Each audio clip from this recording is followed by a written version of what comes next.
아직 그 예수 믿고 내 그 정도 가오겠냐 하면서 목에 여기다 뽕 집어넣고 좀 목에 힘줬으면 좋겠어요. 그러면 하나님이 하나님이지 않으면 부끄럽게 하지 않는다는 거. 자, 예수님은 신앙과 행동을 일치하지 않았던 그 바리새인들에 대한 책망은 알고 있는 것과 삶이 다른 것에 대한 이야기를 하고 있기 때문에 그렇죠. 알고 있는데 걱정하고 알고 있는데 염려하는 것에 대한 책망은 여러분 모르는 사람들한테는 하지 않아요. 알기 때문에. 여러분 초신자들한테 말하지 않아요. 지도자에게 책망하는 메시지일 수밖에 없는 거겠죠. 그래서 썬데이 크리스찬이라고 그러죠. 일요일 신자들. 썬데이 크리스찬은 일요일은 주일이에요. 주일로서 평일날은 죄일이라고 구호를 외치고 살아가는 이 부끄러운 모습을 우리는 보게 되어져요. 그러니까 주일날. 근데 또 안타까운 건 주일날 예배 끝나고 또 뒤풀이 하지 마세요. 제발 좀. 또 다른 주님이라고 얘기를 하는 통에 내가 그냥 스트레스 받고는 있지만 어찌됐건 간에 주일만이 아니라 우리가 평소에 사는 날도 하나님의 거룩한 날임을 항상 잊지 마셨으면 좋겠습니다. 자, 하나님의 관심은 교회 안에만 국한되어 있지 않다는 건 아시겠죠? 온 세계가 하나님을 경영하는 그 영역이기도 합니다. 그래서 저는 교회 안에서의 그리스도인이나 교회 밖에서 또 사명을 감당해야 될 그리스도인. 그럼 여러분 얼마나 바쁘세요? 여러분 제가 볼 때 그리스도인처럼 게으르면 절대 신앙생활 못해요. 여러분 신앙생활은요 절대 게으른 사람은 하나님의 일을 할 수가 없습니다. 남들보다 더 많은 시간을 관리하지 않는 것, 이거는 게으르면 절대 하나님의 일을 할 수 없어요. 아세요? 그러니까 청직이라는 것은 게으른, 그래서 저는 게으름과 악함은 똑같다는 생각을 하는 이유가 바로 여기에 있는 거예요. 자, 그리스도인이라 불리는 사람이라고 한다면 자신의 처한 위치를 잘 지키고 또한 경건과 선의 모습을 보여줌으로써 하나님의 영광을 드러내는데, 여러분 항상 그러세요. 저는 그리스도인이다. 내가 어느 곳이든 내가 그리스도인 다운 삶을 살아내야 된다. 그럼 여러분 내가 선한 행위뿐만 아니라 삶도 그래야 된다는 거예요. 제가 사실은 25년 동안 여기 교회에서 항상 기도하면서 하나님 우리 교회 성도들은 아직껏 정말 거지되지 않게 해달라고, 아니 부자 되게 해달라고 기도해요. 여러분 어떤지 모르지만 저는 그렇게 기도해요. 사실은. 왜요? 하나님 정말 구질구질하면 안 되잖아. 잘 모르죠? 그랬더니 어느 목사님이 그런 얘기를 하더라고요. 그래도 자기 교회하고 우리 교회하고 비교하면 자기네 교회가 더 좋대요. 그래도 왜 그랬더니 자기네들은 부채 없이 현금만 3억 있대. 우리는 부채가 40억 있다 그랬어요. 그러면서 저랑 비교해. 야, 40억 아무나 안 준다. 너가 달라 그래봐라. 넌 아무리 달래도 그 은행에서는 안 줘. 이 정도 능력 되니까 주시는 거야 라고 내가 얘기를 했어요. 그게 유지되는 게 기적 아니니? 라고 얘기했어요. 기적인지 잘 모르겠습니다. 하나님의 자녀들이 결코 망하지 않고 부끄러움 당하지 아니하도록 하나님께서 하나님의 얼굴을 우리 삶을 통해서 영광을 드러낼 것이다. 이 부분에 대해서는 조금 더 흔들리지 않게 믿음을 가졌으면 참 좋겠어요. 그러기 위해서 우리의 삶은 경건하고 선하의 모습을 보여야 되는 것이죠. 자신의 영광을 드러내는 선행은 바람직하지 않지만 신앙과 삶에 일치하는 사람은 하나님과 사람 앞에 칭찬을 받고 또 하나님께서 마침내 그를 높이세요. 반드시 높이세요. 그래서 우리가 직접적인 전도도 있지만 저 사람이 예수님이 믿는 사람이야? 라고 하면서 여러분 좀 이렇게, 제가 우리 집사람이 오랜만에 이거 있잖아요. 오랜만에 이걸 해가지고 이렇게 보는데 야 되게 이뻐 보이더라고요. 그렇구나. 우리 그리스도인들은 어디됐건 간에 모든 것이 깔끔하고 깨끗하고 이뻐 보여야 되겠다. 세상 사람들한테도 그렇게 보여야 되지 않을까요? 실은 관두고 그렇잖아요. 그러니까 우리 그리스도인들은 이렇게 딱 볼 때도, 외모로 볼 때도요, 정말 그러니까 그 사람이 갖고 있는 어떤 얼굴이 성이 그게 아니라 그 사람이 갖고 있는 아름다움이 있어요. 역시 예수 믿는 사람이라는 그 이미지가 갖고 있는 좋은 그 이미지들, 이것을 통해서 우리가 그리스도인으로서의 직접적이든 간접적이든 영향력을 미칠 수 있는 것 꼭 잊지 마시길 바랍니다. 그렇습니다. 이것이 어찌 보면 우리가 신앙생활하는 데 있어서 믿음과 삶을 동일하게 일치하는 그런 모습일 것입니다. 그래서 저는 우리 교회 성도들, 여러분 몰라서 그렇죠, 동네 돌아다니면서요 계속 잘 들어봐요. 가게도 들어가서도 부르고, 혹시 율전계 사람들 와요? 물어봐요. 그러면 예 와요. 어때요? 그러면 사람 이런데 또 옛날에 지금은 이제 아주 오래전이에요. 아주 오래전에 한 30년 전인데 와서 쌈 받고 막 이러면 제가 정말 마음에 뜨끔뜨끔하거든요. 그렇잖아요. 근데 율전계 사람들은요 하면서 그런 칭찬의 소리를 사실 들어요. 그러면 제가 굉장히 기분이 좋아요. 아시겠어요? 그러니까 이것이 우리가 그리스도인으로서 예수님의 모습을 드러내는 중요한 모습이겠죠. 저 역시도 마찬가지잖아요. 자, 그렇다면 우리가 신앙생활을 생활하기 위해서 5가지 원리, 5가지 잘 보시길 바랍니다. 이게 정말 중요한 문제예요. 제가 우리 교회 그리스도인들에게서는 정말 제 개인적으로 제가 이제 이러면 곤란한데 제가 이게 방송에 나가는 걸 조심해야 되는 게 혹시라도 또 옛날에 원수진 사람이 또 할까 봐 아니 그건 아닌데 제가 이제 아마 다음 주 12월 초에 방송국에서 우리 교회에 또 인터뷰하러 오겠다고 전부터 오겠다는 거 싫다고 했는데 할 수 없이 어떤 국장을 통해서 우리 교회를 했는데 이제 아마 다음 세대 교육에 대한 부분들을 가지고 아마 취재를 하러 온다고 그러더라고요. 그래서 문정숙 권사 준비해 잘 포장이 아니지 뭐지 변장이 아니라 화장을 해야 돼요. 근데 제가 이런 생각을 하는 거예요. 교회이기 때문에 제가 그 기자한테 그런 얘기를 했어요. 교회이기 때문에 싸게 하고 교회이기 때문에 가난한 사람들 저는 그러고 싶지 않다. 나는 다음 세대를 세우고 싶은 것은 실력 있는 크리스찬들, 능력 있는 크리스찬들을 건강한 교회 안에서 공동체로 세우고 싶은 것이 내 꿈이다 라고 얘기를 해주는 거거든요. 그런 역할들을 했으면 좋겠다라는 생각을 가지고 하듯이 여기서 이야기하고 있는 것처럼 우리 그리스도인들 정말 스스로가 실력과 또한 능력을 키우는 것 중요합니다. 한번 읽어볼까요? 자, 읽겠습니다. 시작.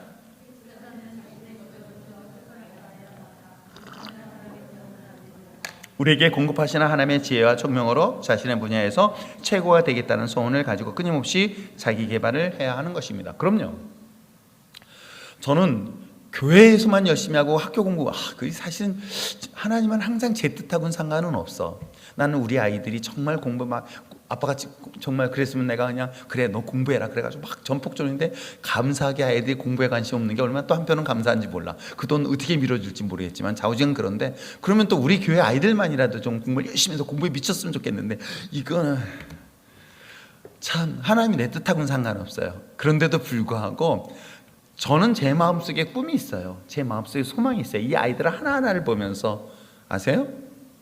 아이들 하나하나를 보면서 이 아이들이 하나님의 거룩한 꿈을 가지고 이 아이들이 정말 이러이러한 하나님의 자녀가 됐으면 좋겠습니다 라고 공부뿐만 아니라 다양한 방향을 보면서 기도하고 있거든요. 그리고 그 아이들에게 그런 꿈을 가지고 저는 더 넓은 세계를 보여주고 싶은 거예요. 더 많은 세계를 가게 하고 경험하고 체험하고. 왜? 내가 그러지 못해서 그런지 몰라도 아이들에게는 빚을 내서라도 교회를 팔아서라도 그 아이들에게는 충분하게 세상을 보고 경험할 수 있도록 그냥 맛집 보러 다니고 구경 경치 보러 가는 게 아니라 그들의 문화, 다양한 세상의 문화를 접하면 여러분 그것을 가지고 비즈니스를 하던 공부를 하던 전공을 하던 어떤 분야가 분명히 나올 수 있기 때문에 그런 거예요.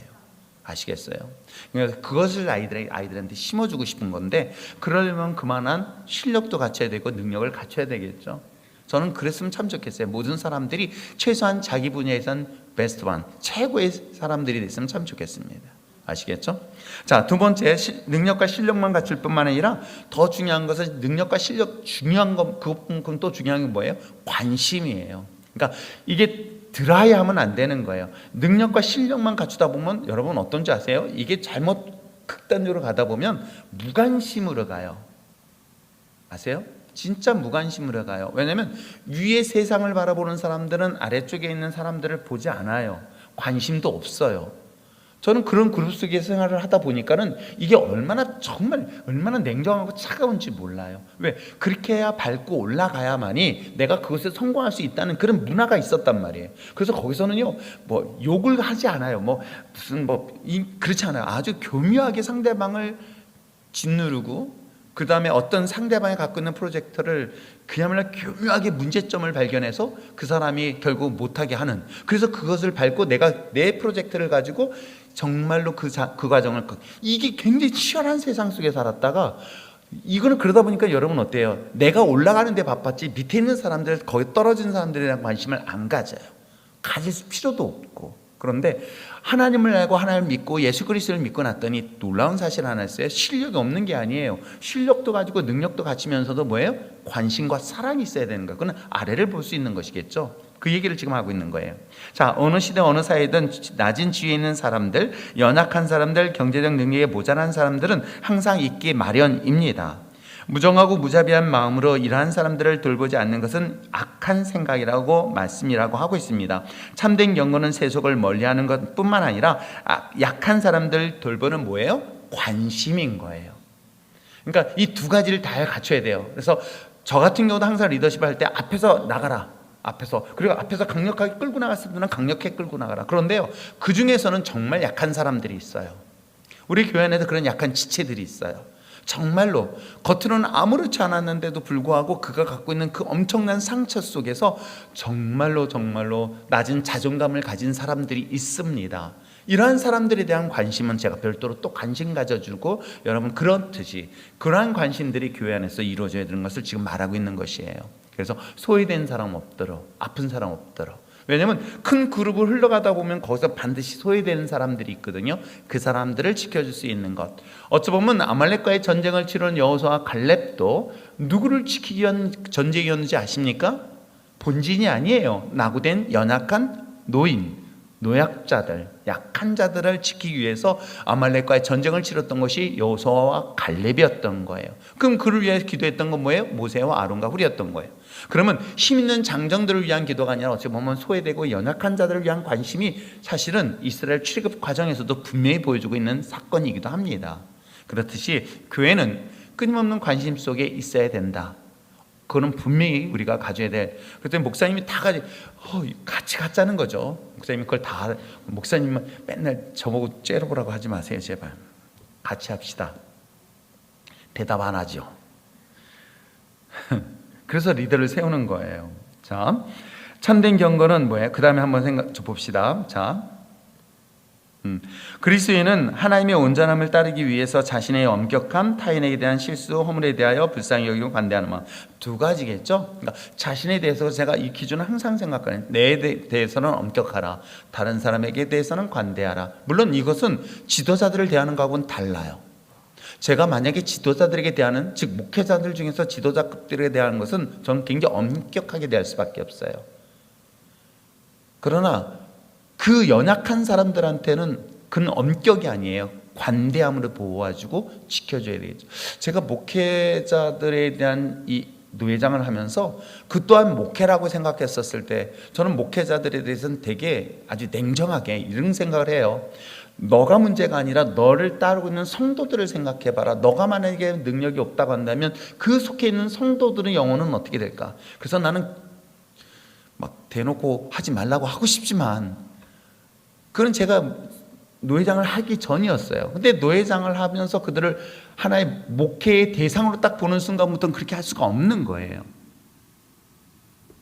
너무 약한 거예요.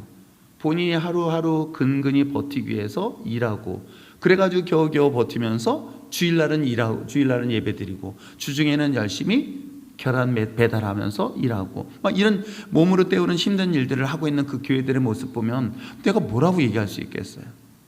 그랬더니 오늘 여러분 잘 들으세요. 제가 이 이야기하면서 몸에 감동되면 내가 해야지, 그런 마음이 확 생기기 바랍니다.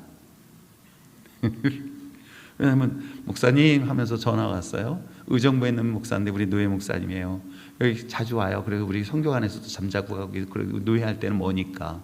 그런데 뭐라고 했냐면, 드디어 이제 그 교회에서 쫓겨나게 됐다. 그래가지고 그 근처에 찾아봤더니 너무 비싸다는 거예요. 그래서 찾다가 2천만 원에 그래서 깎아줘서 50만 원을 얻었대요. 너무 감사하대요. 그러면서 내년 1월 달에 그쪽으로 이사를 가게 됐대요. 뭘 요구했을까요? 그 대신 목사님 해주셔야 될 것이 있습니다. 그래서 가슴이 철렁 내려앉았어. 뭔데? 그랬더니 뭐라고 하는데 뭔지 모르겠어요. 그래서 문 목사님 연결시켰더니 그게 300만 원이 넘는 거예요. 야, 300만 원 카드로 긁으려면, 그랬더니 그 친구가 하는 소리가 30개월은 해야 된다는 말이 그 말이었던 것 같아요. 그래서 그걸 조율을 했어. 도저히는 안 되겠다. 그건 안 되고 뭐 했지? 냉난방을 하기로 했어요. 그랬더니 문 목사는 또 철이 없이 100만 원 이래 찾았으면 좋겠는데 이 정도는 해야 됩니다. 그래서 또 얘기를 하더라고. 그래, 알았다. 일단 하자. 그렇게 하자. 대신에 교회 목회에 대한 방향에 어찌 보면 조금이라도 힘이 되어줬으면 좋겠다. 어이덕 공간의 젊은 친구들에게 조금이라도 목회하는데 작은 징검다리 역할을 해서, 그들이 저 역시도 개척을 했고 아무도 없는 상태에서 시작했을 때, 여러분 모르시죠?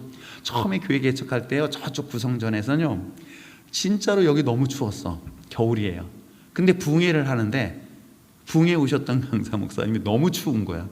너무 안쓰러웠던 거야. 근데 막 몇 사람이 막 뜨겁게 기도한 그 모습이 날를 키고 있었거든. 그러니까는 이분이 마음에 딱 걸렸던가 봐. 그래서 어떻게 해요? 그날 저녁 때 많은 큰, 옛날에는 이게 이렇게 캐비넷 같이 큰 거 있잖아요. 그거를 덜컥 사다 주고 가신 거예요.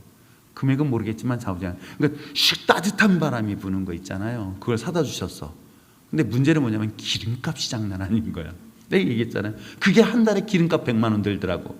근데 그때 한 달에 들어오는 헌금 수입이 100만 원인 거야. 그러니까 내가 전기 쓰지 말라고 한 것과 똑같이 지금 그때부터 그랬던 거예요.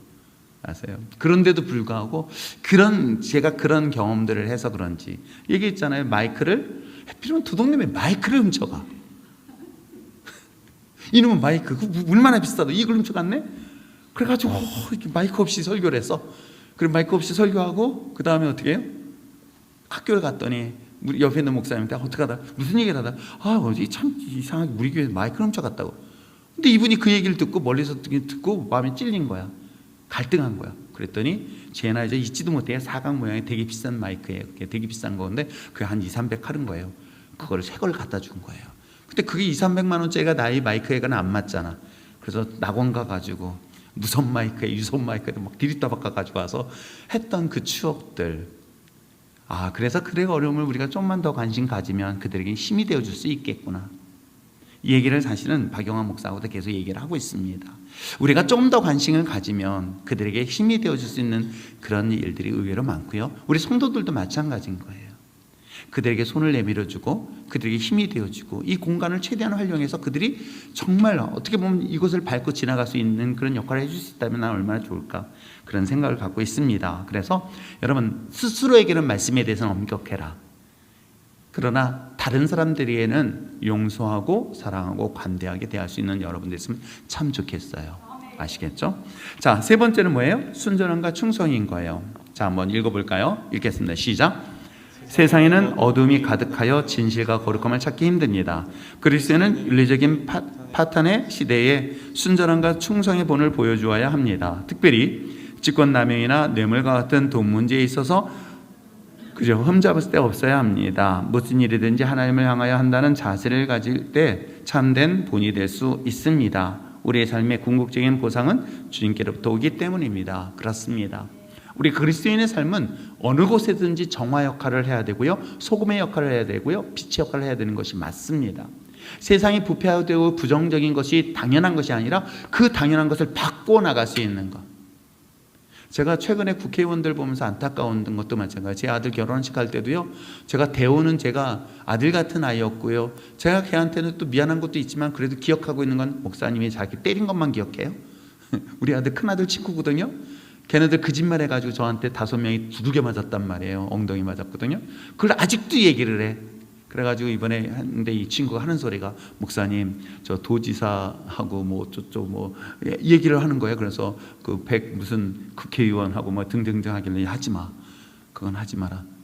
너는 아들 같아서 내가 널 불렀지 그 사람들 내가 왜 부르겠니? 부를 필요도 없고 부를 이유도 없고. 내일 모레 수원시장이 저를 초대해요. 밥 사준다고. 나는 대단한 거 사준 줄 알았더니 순대국밥 사준대.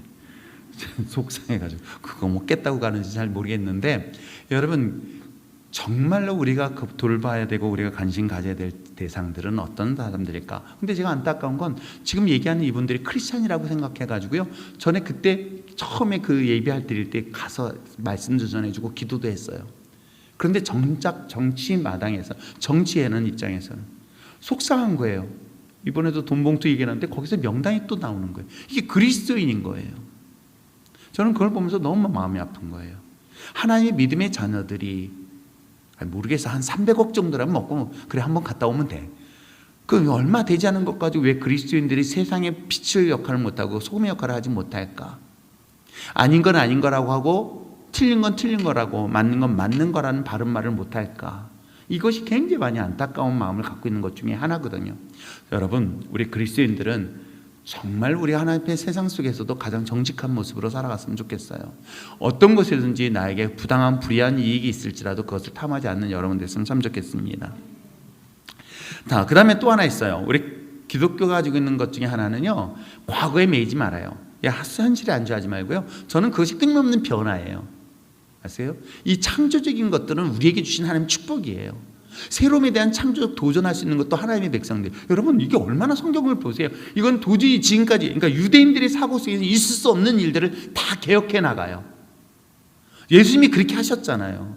봐요. 혈루증을 앓고 있는 여인이 고대 근동 유대 이스라엘 백성들의 전통적 그 전례에 의한다면 군중 속에 들어가서도 안 돼. 그렇잖아요. 더군다나 다른 사람의 옷자락을 만져, 이것도 안 되는 거야. 그런데도 이 문화와 전통과 이 모든 것들을 한 번에 파괴시켰던 인물이 누구예요? 예수예요. 안식일 날 38년 된 병자 하나 고쳤다고 그 난리 치잖아요.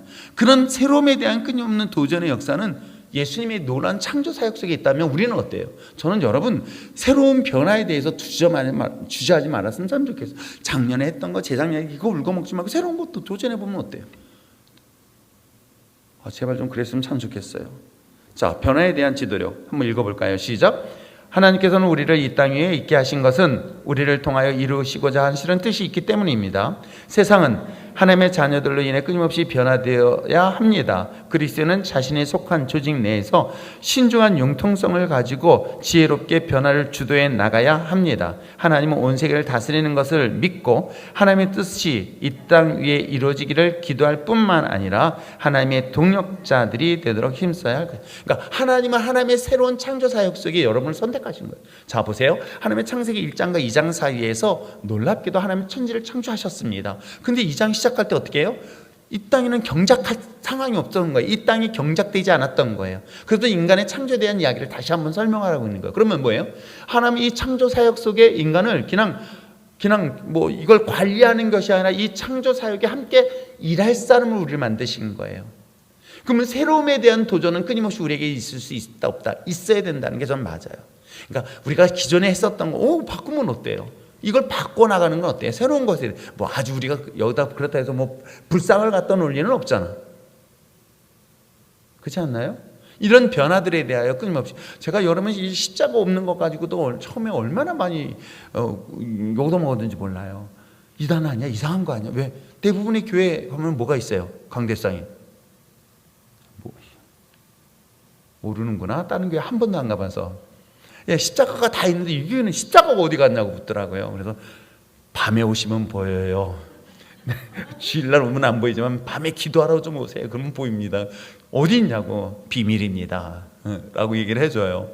여러분, 근데 주일날 왔는데 아무리 봐도 십자가가 없더라는 거야. 그래서 그거 가지고 정말 옛날에 시비 거신 분들이 있었어요.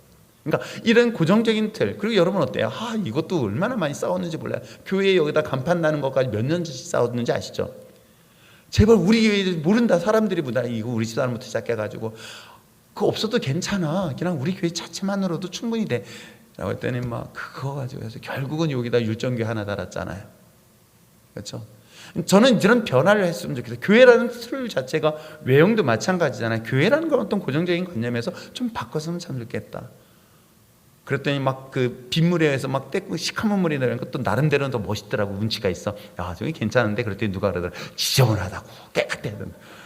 어쩌라고. 그러니까 우리 하나님의 자녀들에게는 정말 이 창조적인 능력이 우리에게 있어요. 여러분은 없어요. 창조적인 능력이 우리에게 있어요. 그러면 창조적인 능력이 우리에게 있으면 이것을 계속해서 활용하세요. 그러면 이 일을 하도록 하나님께서 역사를 하세요. 그럼 맡겨놓고 일을 해보시는 거예요. 여러분, 지금 여러분 몰랐을지 우리 교회가 갖고 있는 선교 사역은요, 사실은 선교사들조차도 의심해요. 진짜로 의심하고요, 진짜 가능하냐는 소리를 저 수없이 들어요. 하다못해 인도네시아 선교도 마찬가지인 거예요. 저도 처음 해봤지만 그들은 더 처음이에요. 더 처음인데 놀랍게도요, 그곳에서 여러분 지금 거기서 어떤 부흥의 역사가 일어난 줄 아세요? 난 진짜 하나님이 그곳에서 어떤 일들이 일어날지 너무 의외인 거예요. 여러분, 그날 부부가 왔었잖아요. 다행히 안 죽었어. 난 죽을까 봐 난 사실 되게 마음이 아팠거든. 근데 그날 와가지고 기도하는 가운데 환상을 보고 그 속에서 하나님의 놀라운 성령의 체험을 더 강력하게 하고 그곳에서 복음을 증거하는데, 그곳에서요 그러다 그쪽에서 교회들이 막 확장되는 이런 정도의 두려움이 생길 정도로요. 하나님은 그것에서 역사하심이 있더라는 거예요. 정반대의 핍박이 있는 것 가운데서도요, 놀랍게도 핍박했던 사람들이 다 죽어 넘어가는 거예요. 그러니까 기독교를 핍박을 못하는 거예요.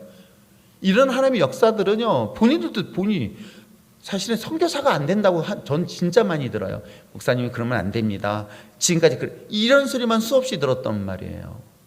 그런데 하나님이 우리를 통해서 새로운 것들을 계속해 나갈 수 있는 것. 물론 저도 피곤해요. 여러분, 저도 피곤하고요. 이제 이렇게 남순민관서도 갱년기 됐다고 아니지. 또 갱년기 됐다고 힘들어 그런 소리 하지 말고 좀 이런 했으면 좋겠는데, 아무튼 이러한 새로움에 대한 끊임없는 도전의 역사는 저는 하나님이 함께 하신다면 얼마든지 가능하다. 그럼요. 전 교육 사역도 마찬가지예요. 저는 이 모든 것들이에요. 지금 교회하고 있는 세이마르 애프터스쿨도 마찬가지인 거예요. 제가 오래전부터 꿈꾸고 있는 것들을 어떻게 만들어갈까? 이거 어떻게 그려나갈까? 이것을 어떻게 새롭게 만들어갈까? 그래서 내일 아마 이번에 취재하는 것도 이번에 처음에 외국 애들이 왔었잖아요. 이것이 우리 교회에서 했다니까 더 놀라는 거예요. 진짜냐고. 그랬다고. 그럼 많이 들었겠네요. 아니에요. 100만 원 안쪽으로 했어요. 그랬더니 진짜냐고 또 묻더라고요. 또 언제 하냐요. 그래서 싫다고 안 가르쳐준다 그랬어. 그러니까 우리는 한 번도 안 해봤어요. 저 안 해봤어요. 물론 목회도 처음이에요. 목회도 처음이야. 그래서 사실은 전 감사해요. 다른 것에 경험하지 않은 것이 훨씬 더 감사한 거는 새로움에 대한 끊임없는 목마름이 저에게는 있거든요. 왜? 오늘 우리가 얘기한 것처럼 하나님은 끊임없는 새로운 변화와 새로운 사회적 문화를 주도해 나간다. 바꿔나가길 원하세요. 아세요? 그게 여러분이 됐으면 좋겠고 우리가 됐으면 좋겠어요. 자, 마지막으로 뭐예요? 쉐어링. 이거를 나누는 거, 기빙 문화. 자, 나누는 삶. 읽어보길 바랍니다. 시작. 청지기는 주인의 것을 맡아서 잘 관리하고 필요한 것에 공급하는 책임이 있습니다. 우리는 생명, 시간, 재물, 재능, 자녀를 맡아 관리하도록 부르심을 받았습니다. 만물이 하나님의 것입니다. 신령과 진정으로 올려드리는 예배뿐만 아니라 서로 나눠주는 일을 하나님께서는 기쁘시게 연락하십니다. 그렇습니다. 제가 여러분들에게 있잖아요. 기도 제목 속에서 자신이 아닌 이웃을 위한 기도의 제목도 그 중에 하나인 거고요. 내가 당장 이 어려움에 있다는 거 아는데도 불구하고 누군가에게 끊임없이 나의 기도를 나누는 것, 물질을 나누는 것, 재능을 나누는 것, 그렇죠? 이것을 통해서 하나님의 거룩한 나라 확장되어지는데 정말 이것은 중요한 것이다. 자, 5가지 되겠습니다. 우리가 신앙생활하는데 원래는 개인적으로 실력과 능력을 갖추십시오. 그러니까 실력과 능력 갖추려면 게으르면 절대 안 됩니다. 그런데도 불구하고 우리가 위에만 지향하는 게 아니에요. 실력과 능력은요, 그러니까 사냥을 지향한다면 하양 속에 있는 건 관심과 사랑인 거예요.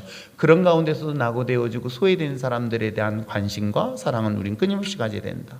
이게 균형 잡힌 신앙인의 모습이겠죠. 그러면서도 우리는 거룩한 삶을 유지해야 된다. 내게 주어진 일에 대하여 거룩하고 맡은 일에 충성할 수 있는 것, 그리고 더 나아가서 끊임없는 새로운 변화에 우리는 끊임없는 도전해 나갈 수 있는 여러분, 그리고 마지막으로 이것을 나누는. 그래서 저는 부흥을 꿈꾸면서 부흥을 우리로만 멈추는 것이 아니라 나누기를 원하는 것이 바로 그런 원리가 아닐까 생각해 보고요. 우리만 교회가 축복받는 게 아니라 이 지역의 40여 교회가 우리 교회를 통해서 축복받기를 저는 소망하고요. 우리 교회를 통해서 이 지역의 40여 교회가 다 부흥하기를 원해요. 그것이 우리들이 가져야 될 그런 마음의 소망이 아닐까 생각해 봅니다.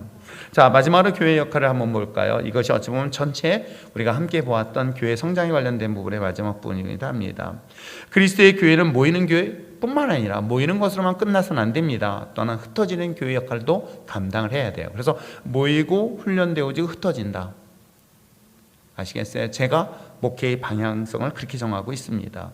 교회 안에서 할렐루야 아멘 하는 것이 아니라 교회 밖의 모든 생활의 터전에서도 그와 같이 하나님을 찬양할 수 있는 그리스도인이 되어야 됩니다. 마태복음 11장에 오라 내가 쉬게 하리라는 모습뿐만 아니라 28장에서 이야기하는 것처럼 가라 내가 너와 함께 하리라 라고 하면서 하나님의 복음을 땅끝까지 전하는 사명을 저와 여러분에게 주어졌다는 걸 잊지 마시길 바랍니다. 오라는 교회는 믿는 자를 위한 교회라고 한다면 가라는 것은 바로 불신자를 그리고 더 나아가서 지역사를 향한 교회일 것입니다. 그런데 여러분 착각하지는 마십시오. 우리가 이웃에게 나간 데에서 구제를 포커스로 하지 마세요. 저는 예수 그리스도를 전할 수 있었으면 좋겠어요. 복음으로 사람을 변화시키는 것이지 물질로 변화시킨다고 생각하지는 않아요. 내가 전하는 복음이 하나님의 역사가 일어나는 것이지 그에게 구제를 하고 물질을 나눠주고 그런 것으로 사람을 변화시킨다?